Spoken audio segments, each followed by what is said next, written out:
Hello friends. आज पिछले lecture में हमने रोल थ्योरम पढ़ी थी। रोल थ्योरम का प्रूफ पढ़ा था, उसका यूज कहाँ होता है, कैसे होता है, वो चीज़ें पढ़ी थी, है ना। तो आज उसी पे बेस्ड हम कुछ क्वेश्चंस करेंगे तो आपको बेटर समझ में आएगा और एक्चुअली उसका मीनिंग क्या है, रोल थ्योरम कहाँ काम आते हैं, कहाँ यूज कर सकते हैं, वो चीज़ें समझ पाओगे। ठीक है, तो मैं एक क्वेश्चन ले रहा हूँ यहाँ पे। Is Rolle theorem applicable for the following function in the interval mention again then, if so then verify Rolle theorem. ठीक है, हमें पता करना है कि यह जो फंक्शन है वो रोल थ्योरम सेटिस्फाई करता है या नहीं करता है। यदि यह रोल थ्योरम सेटिस्फाई करता है तो आपको एक पॉइंट निकालना है जिसके ऊपर उसका डेरिवेटिव जीरो हो। समझ में आई बात? ठीक है, चलो इसको स्टार्ट करते हैं। तो सॉल्यूशन सॉल्यूशन तो उसके लिए आपको सबसे पहली कंडीशन R1 क्या होती है बताओ? वो होती है कंटिन्यूस होना चाहिए इन क्लोज इंटरवल 0 पाई पे। तो क्या फंक्शन e की पावर x कंटिन्यूस है? यस। sin x कंटिन्यूस है? यस। उनका मल्टीप्लिकेशन भी कंटिन्यूस होगा because ex is exponential function is continuous and also sin x also continuous ठीक है। therefore इनका जो प्रोडक्ट है e की power x and sin x is equal to F X is continuous. ठीक है, पहली बात होगी। दूसरी बात, डिफरेंशिएबल होना चाहिए। कहां पे? ओपन इंटरवल 0 पाई पे। e की पावर x तो हमेशा डिफरेंशिएबल होता है infinite time, differentiable. sin x is also differentiable, therefore इनका प्रोडक्ट क्या होगा? डिफरेंशिएबल इन 0 पाई में। देखना तो 0 पाई में डिफरेंशिएबल है। अब बात आती है R3 की। R3 क्या होता है? 0 पे वैल्यू जो आ रही है वही पाई पे आनी चाहिए। अब 0 पे वैल्यू बताना क्या आ रही है? F of 0 is equal to e की पावर 0 साइन 0। साइन 0 की वैल्यू 0, e की पावर 0 की वैल्यू 1, तो ओवरऑल आ गई 0। Sine sorry F of pi means e की पावर पाई साइन पाई। अब देखो ये तो कांस्टेंट वैल्यू है, ये वाली क्या है? एक 0। साइन पाई की वैल्यू 0 होती है ना, therefore F of 0 is equal to F of pi. तो तीनों प्रॉपर्टी सेटिस्फाई हो गई, देयरफॉर थस हमारी सी जो फंक्शन है वो रोल थ्योरम सेटिस्फाई करता है। Therefore F is satisfied Rolle theorem.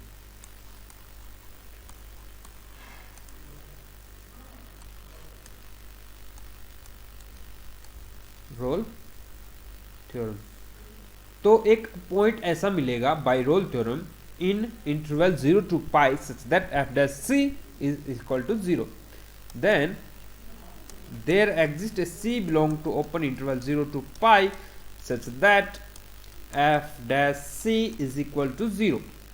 तो हमारा एफ एक्स क्या है? e की पावर x sin x। तो आप डेरिवेटिव करो इसका,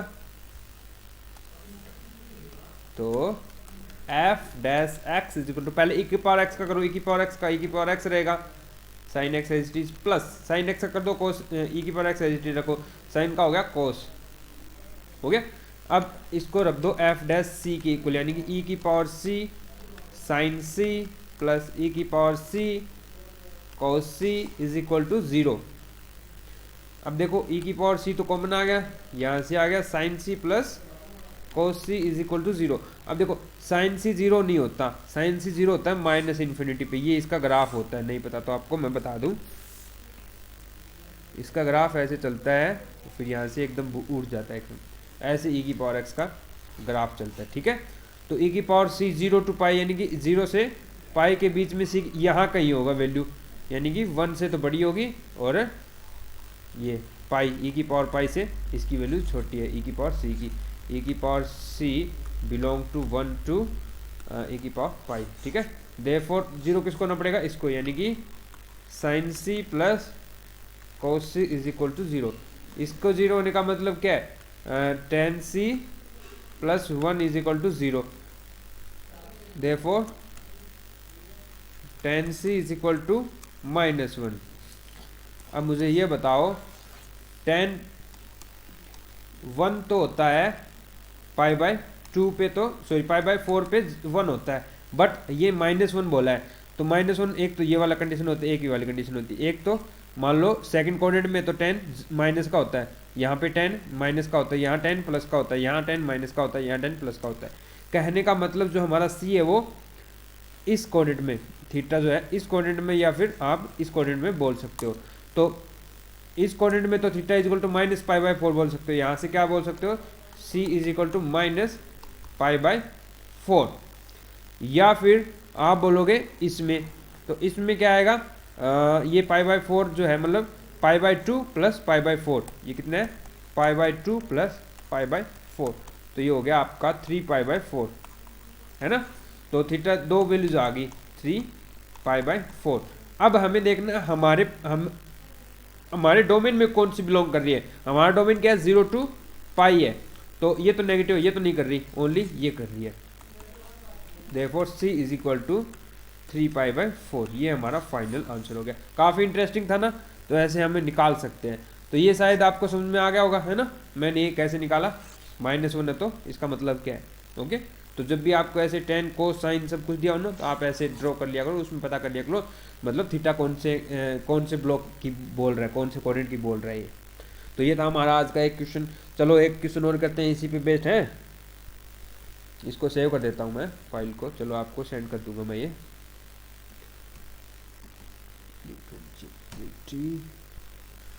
न्यू फाइल।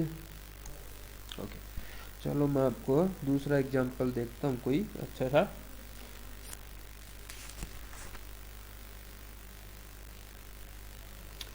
ये मैं बाद में करवाऊंगा आपको, ये वाला करवाते हैं एग्जांपल सिंपल सा।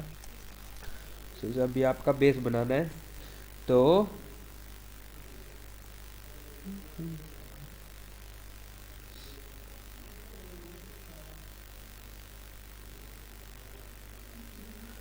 हाँ, सिंपल क्वेश्चन ले रहा हूँ। Question number 5, f of x is equal to x square minus 6x plus 8 in interval 2 to 4। पहले आपको वेरीफाई करना है कि यह फंक्शन रोल थ्योरम सेटिस्फाई कर रहा है या नहीं। अगर कर रहा है तो फाइंड आपको करना है c की वैल्यू, उसके बाद, है ना। तो देखो सबसे पहले आपको क्या चेक करना है, फंक्शन कंटिन्यूस होना चाहिए, R1 प्रॉपर्टी। तो ये कंटिन्यूस इनका कॉम्बिनेशन कंटिन्यूस, यानी कि एक पोलिनोमियल है, पोलिनोमियल ऑलवेज कंटिन्यूस होता है। तो आप लिख दोगे this is polynomial and polynomial is always continuous, therefore fx is continuous. ठीक है, f is polynomial, so f is continuous because polynomial is always continuous. Okay, दूसरी property, f is polynomial therefore f is differentiable, क्योंकि polynomial हमेशा differentiable होता है। every polynomial